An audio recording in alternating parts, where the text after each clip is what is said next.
Hi everyone. Welcome to the slightly delayed VVox Q&A webinar, episode 2 of our spring series. This is obviously on YouTube where you're watching it now. We will have the VVox session open after this, and we'll keep it open for a good week or so. We'll identify what that VVox session ID and stuff is at the end of this webinar on our final slide.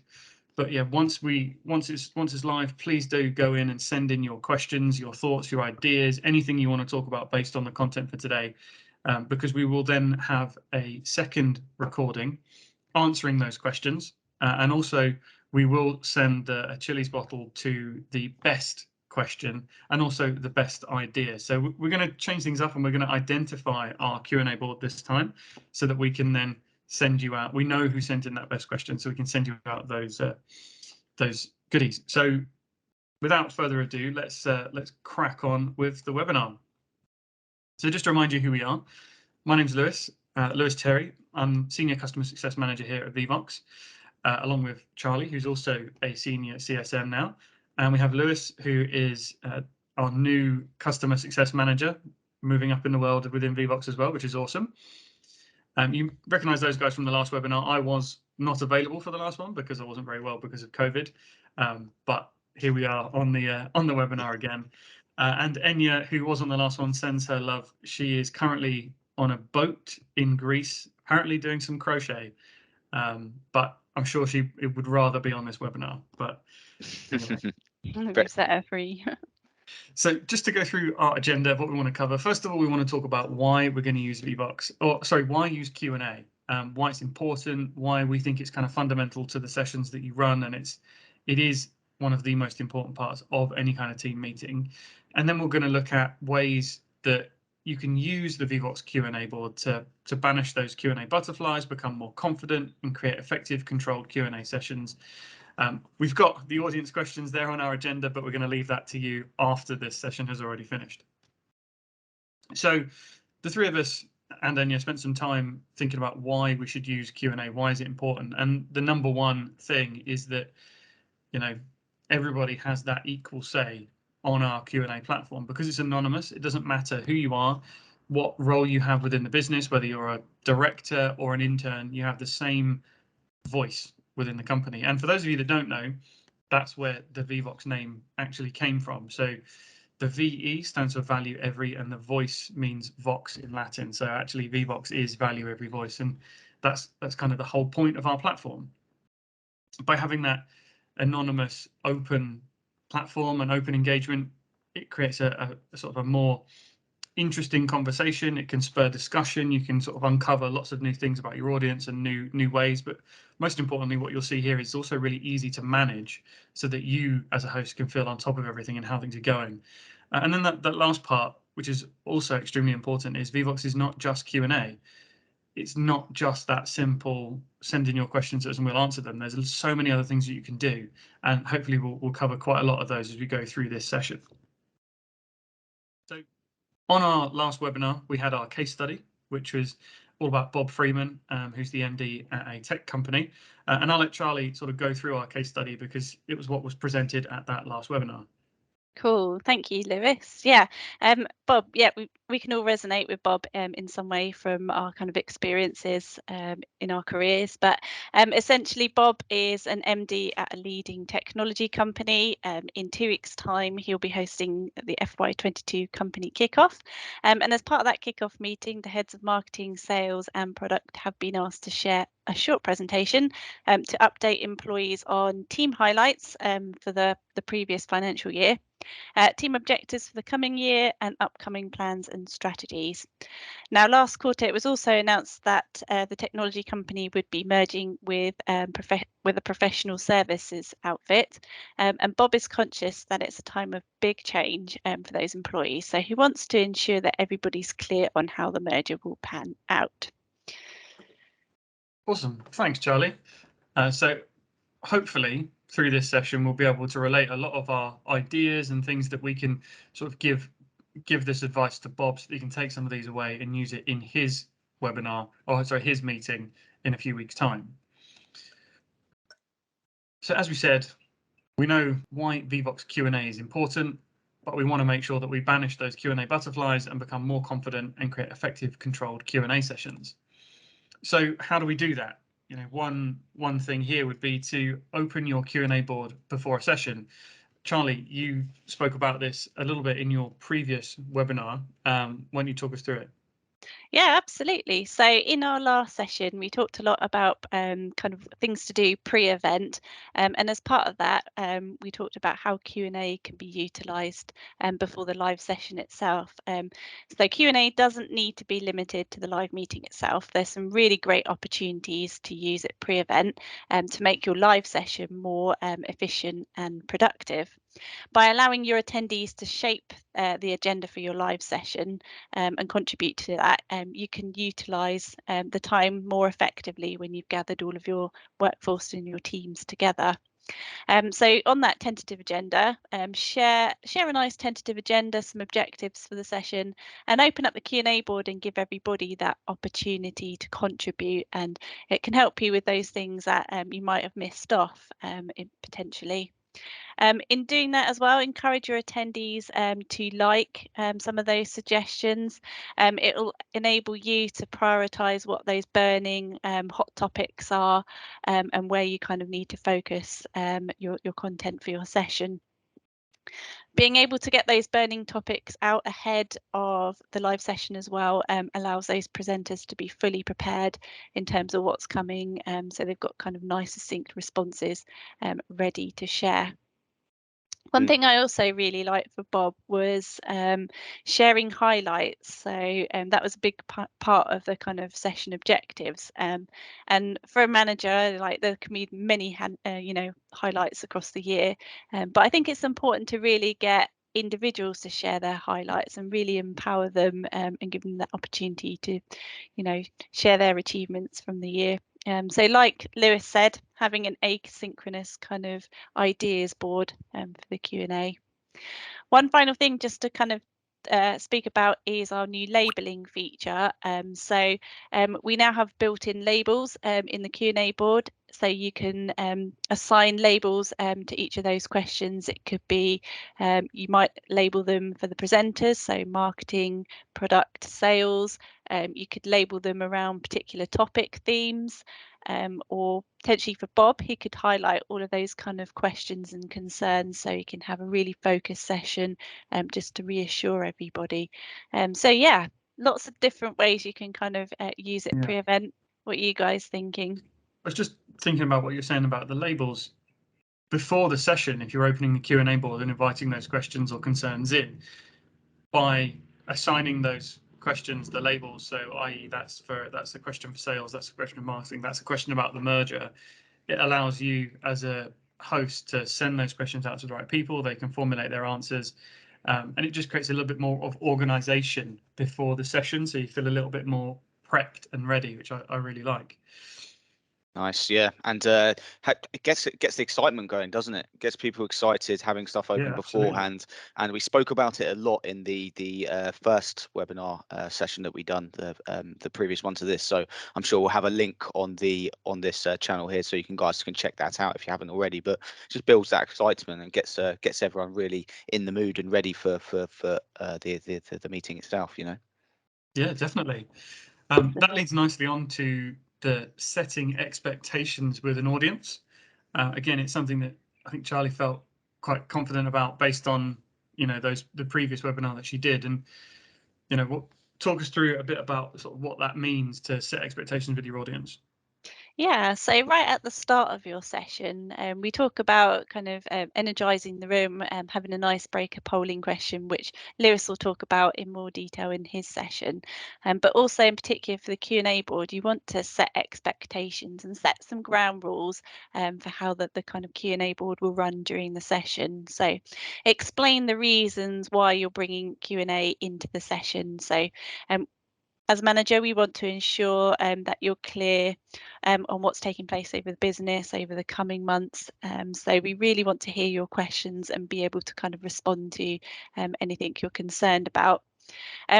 Make sure it's reciprocal though. So think about your attendees as well and what's in it for them. As individuals, human beings, we're eternally interested in ourselves. I'm sure you guys can relate to that. So yeah, explain what's in it for them. Why do they want to contribute? This is your opportunity to kind of really have your say. Throughout the session as well, make sure you explain how you're going to be reviewing those questions. So at what point you're going to be addressing them and how you're going to be addressing them. And also constantly remind them to keep on topic. So if there's any kind of chit chat coming into the Q&A board, just remind people to kind of take that offline, and the Q&A is a forum for questions and ideas. It's always worth utilising the host message as well, something that Lewis brought up with me when we were planning this session, but it's a really great way to succinctly guide attendees on how to use the Q&A board and you know, the actions they need to take. Yeah, I love the host message. I don't think it gets spoken about enough when we run a lot of our conferences, when we go to different sort of centres in London and we run these conferences. One thing I really like to do is kind of, for every speaker that's coming onto the stage, I'll put up a host message that says, you know, please send in all of your questions to Bob. Please send in all of your questions to marketing when it's the next group to speak. And it's something that Bob could utilise throughout his session, because as well as having those labels, he can then direct people to send questions specifically to the marketing department that are talking right now using his host message. Just remind people that, you know, this section of the meeting is specifically for this. So we don't really want to know who's going to the pub later. We want to know what marketing are doing next week, for example, which I think is great. Host messages are great because you can really tell the difference between the two. Like they stand out a lot more on the screen in comparison to participant questions. So you can really get the voice your message across. If you can't get anything across to them verbally, then you can use that host message if people are looking at the Q&A board to drive a message across to your audience. Absolutely. So the next part we wanted to talk about was the moderation part of Vvox. It's a brilliant tool, but it needs to be used quite carefully. So, you know, Lewis has got quite a lot of experience here, so I'll let him explain further. For sure, yeah. I think first of all, you need to decide if you really do need the moderation feature for your meeting or your event. So what we always recommend at Vvox is to have a test out, have a play around with your settings and things like that to make sure you need this and it's something that you do require for the meeting. So have a play around with having moderation feature switched off, and then send in some test questions and things like that, and remove them from the published area to the archive, and just have a practice as how you would run the Q&A in a live session.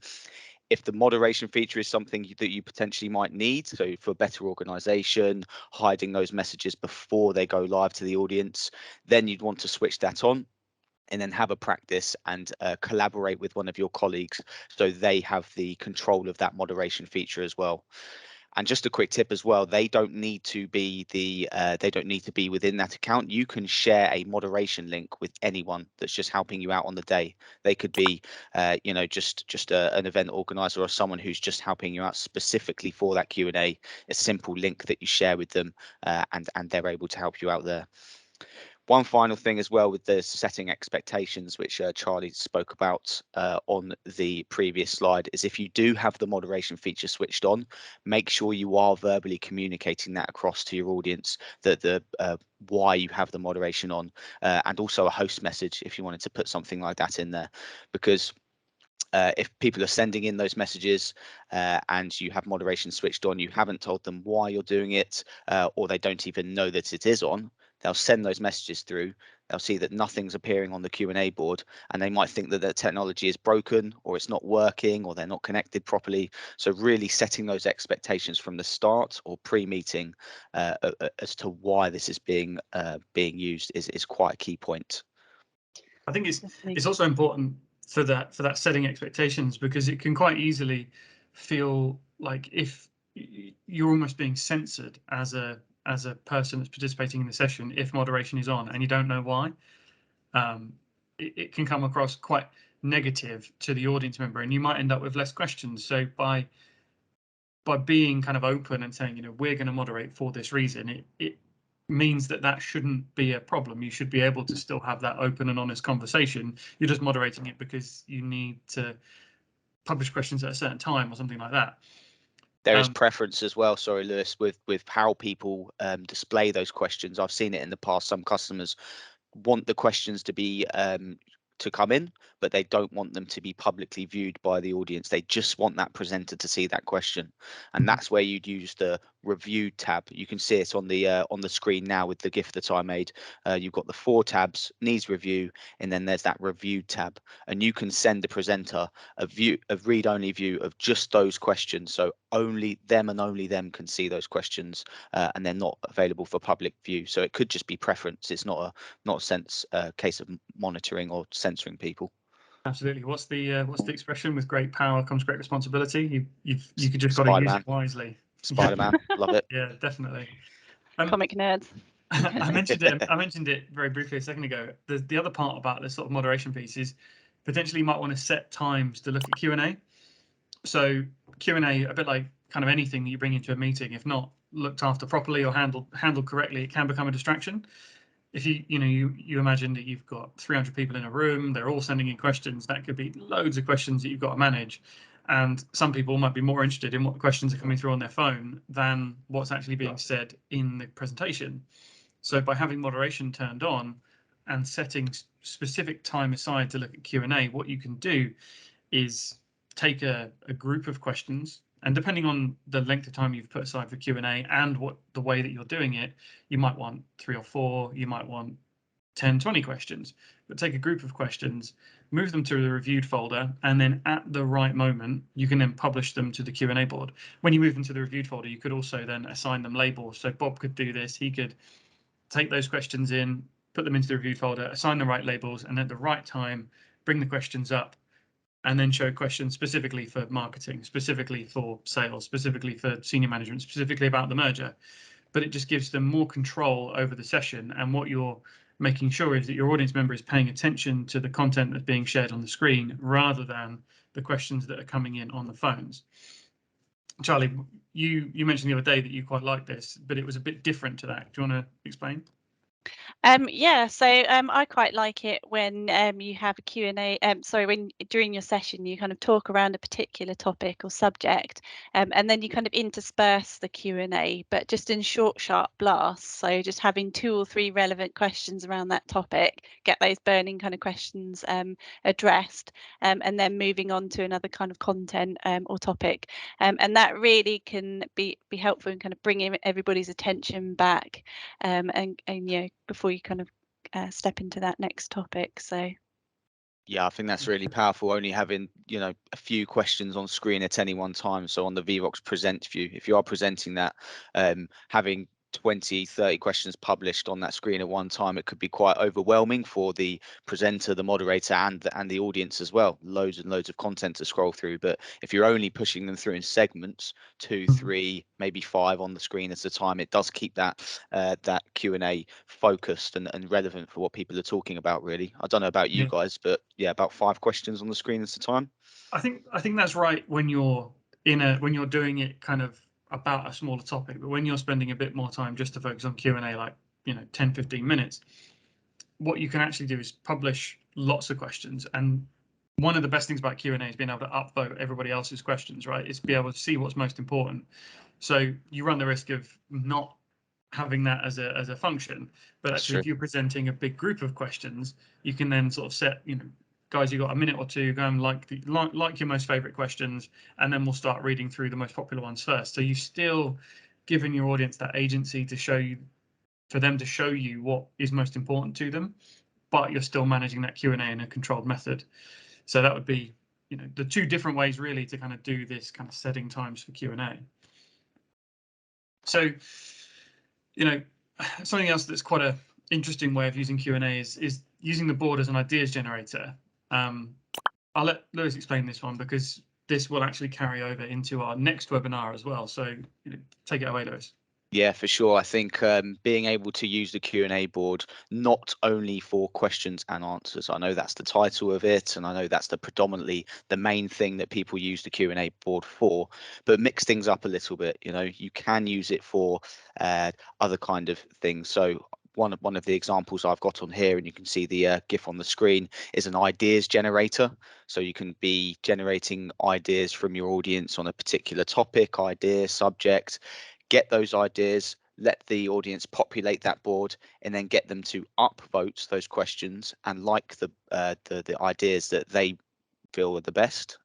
And then from there, you can actually make a polling question to categorize those ideas on maybe cost and time of how long they would take with the XY plot polling question, and then really get to those key, you know, that best 1 or 2 ideas from all of those original ones. So I'm going to be diving into that a little bit more in my webinar and showing you how you can do polling questions and really get that beneficial use out of those ideas.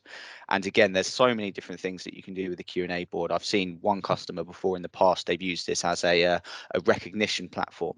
So just getting people to post in there about who their employee of the month was, or why they feel that they want to recognize this person and how well they've done in the company. People like that, and then it's just a really nice kind of morale booster for the whole team. So think outside the box with these things, and it's not just for questions and answers. Definitely.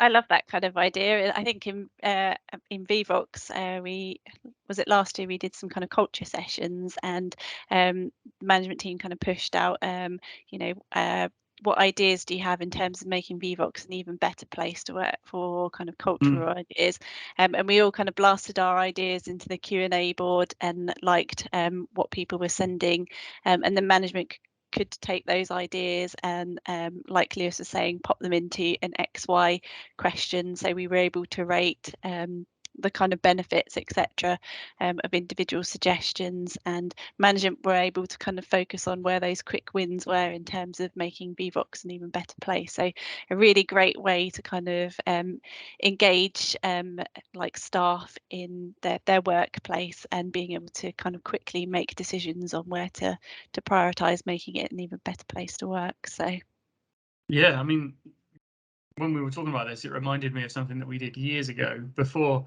Lewis started working for Vevox, when we rebranded. So years ago, we used to be called Me Too, and we went through the process of rebranding, and we did exactly this ideas generator. We all went away and thought up some names of what we could call the new business, and just chucked everything onto the Q&A board. And then we set times aside for everybody to go through and like their favorite name suggestions. And then we took those names, like I think it was the top 10, something like that, and we put it into a poll.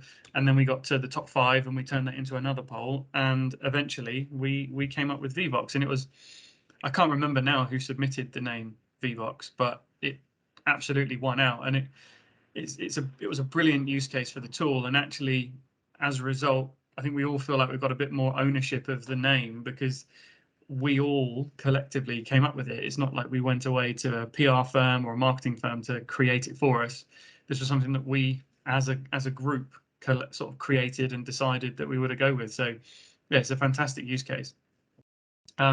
Just to jump ahead slightly, one thing that I think is also really important when you're doing an event using Vevox, especially when we're in person.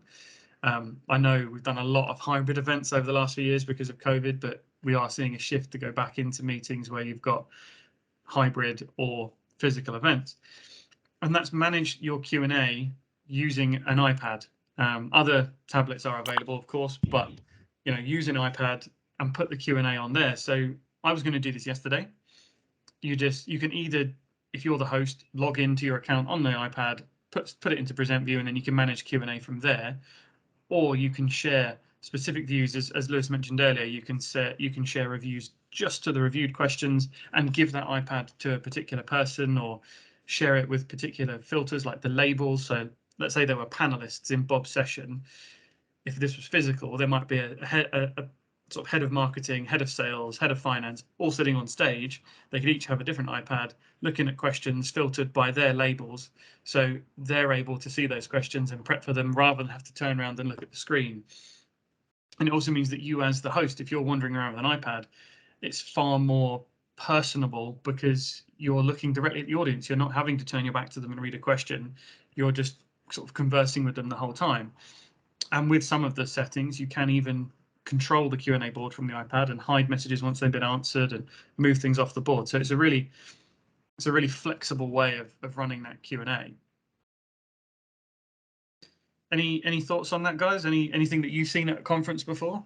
Yeah, sure. I mean, after you, Charlie, go ahead. No, I was just going to say, like, it's nice because it kind of takes the pressure and you can kind of preempt what's coming in as they're coming in, but also being able to kind of share the Q&A board and share those responsibilities in your session can take the pressure off just one person, and you can have focused kind of people managing the Q&A, focused kind of people running the polls and stuff. So it makes it kind of that much easier in terms of running your session, particularly if you're doing quite a large one like an all hands. Yeah, with my background with the working on site in person events, that was always the way. You'd have the present view on a big projector screen behind in front of the audience, behind the presenter. Then you'd have the panel on the stage with iPads, normally 1 or 2 iPads, just so they could see all of the questions on there, either with the review tab, so they can see those coming in before they go live, or the publish, so they've just got the same view, but it's just nice and easy, so they don't have to keep turning around to that screen behind them.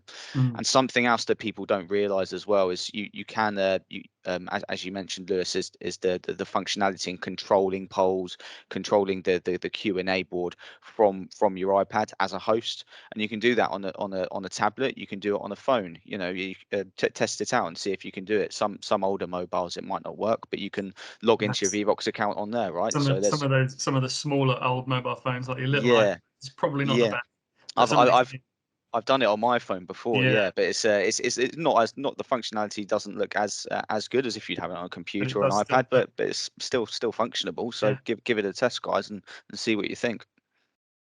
So just to move on to the kind of like the end part of our webinar here, before we wrap it up, there's 2 parts. One of them that Charlie was mentioning before is all about sort of how you end your session.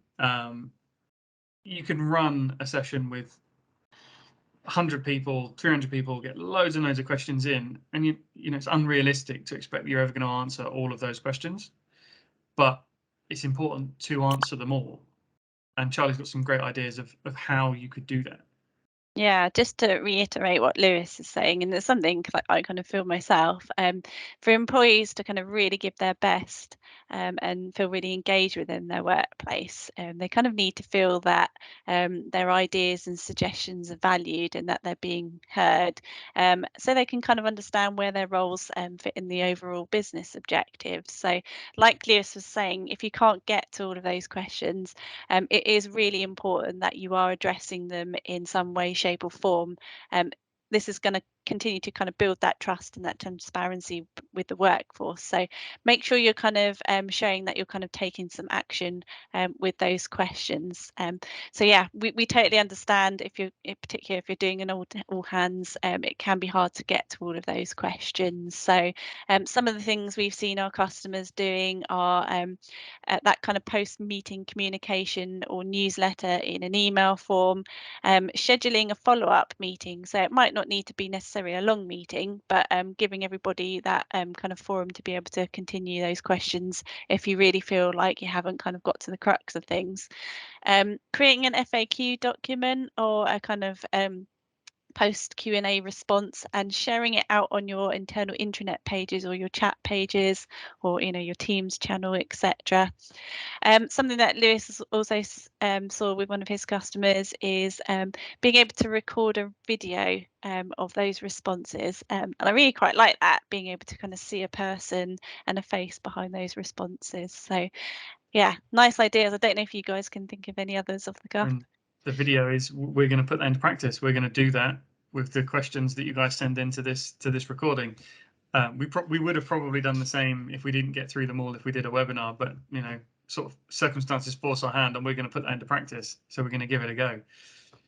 Yeah, for sure. There was a really cool use case as well from one of my customers in regards to the data Excel report. So they would pull the report after their Q&A session, ran out of time. So after this town hall, there was like 10, 20 questions that were unanswered, which they didn't get round to answering. So they pulled that data report, and then in this screenshot that you can see on the slide at the moment in the top right-hand corner, they made a new column with answers. So they just called this new column answers/replies, and then they got the presenters, the hosts, to answer those questions directly on the Excel next to the question. So it's really nice and easily organized and laid out.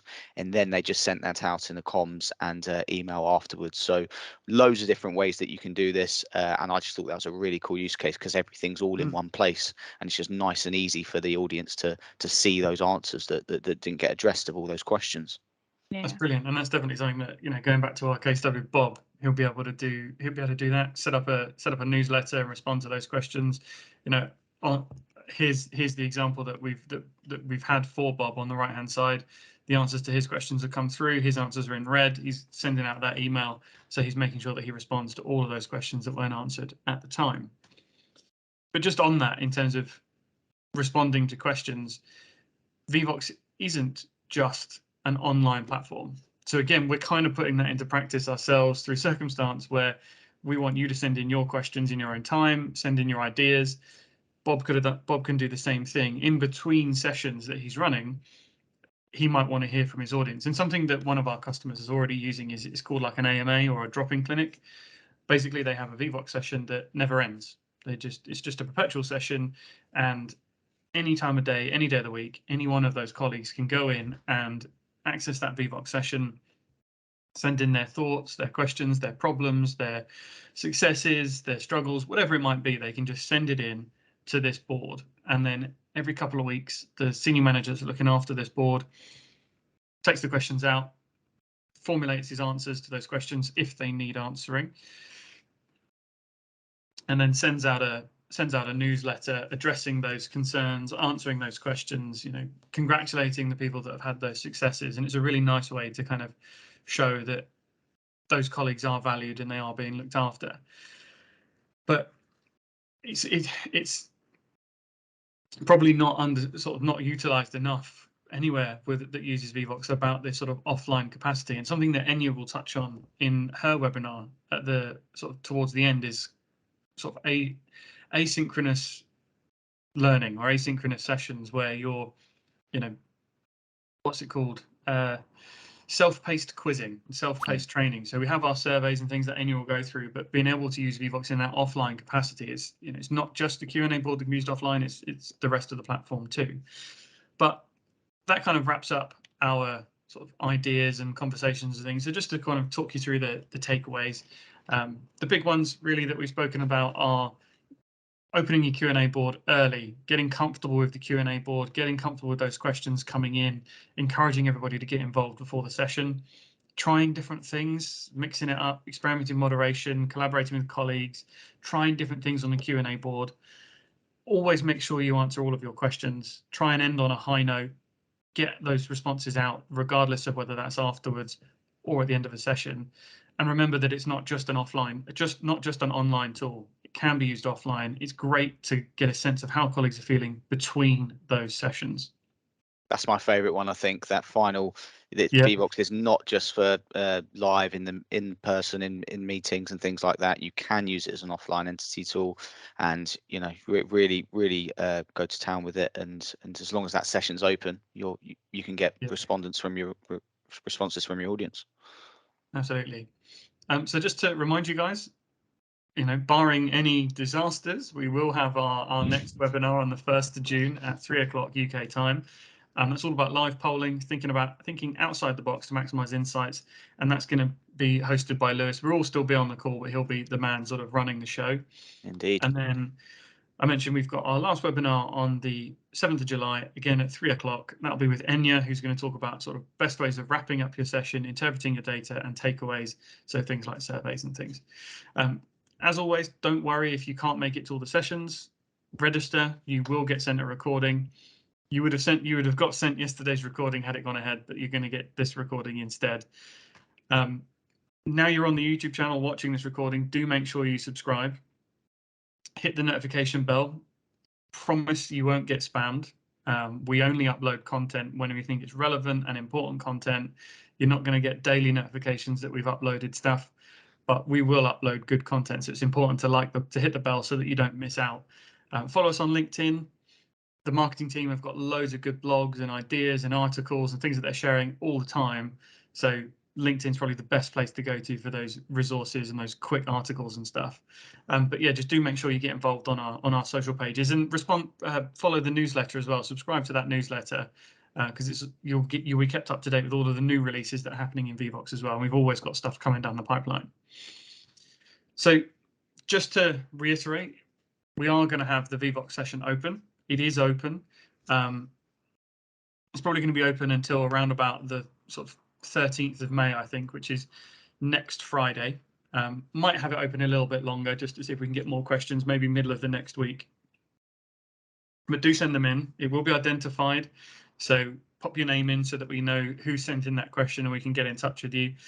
But you can scan the QR code that's on the screen right now and you can join that session, or you can go to vevox.app on your mobile phone's web browser and enter in that ID, or you can just open a new tab in your web browser now on YouTube. Or while you're watching YouTube, open a new tab, go to vevox.app and enter that ID and just send in your questions.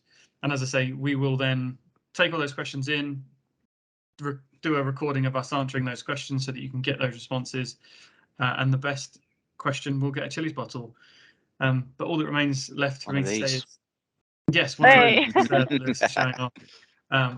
All that remains to be said though is, apologies again for the dramas of yesterday. For those of you that did attend, thank you very much for coming along at the time. And I'm sorry that we couldn't quite deliver. But thank you for watching this webinar. Thank you to Charlie and Lewis for all of their excellent content as well. And we look forward to seeing you in the next one. Thanks, everyone. See you later, everybody.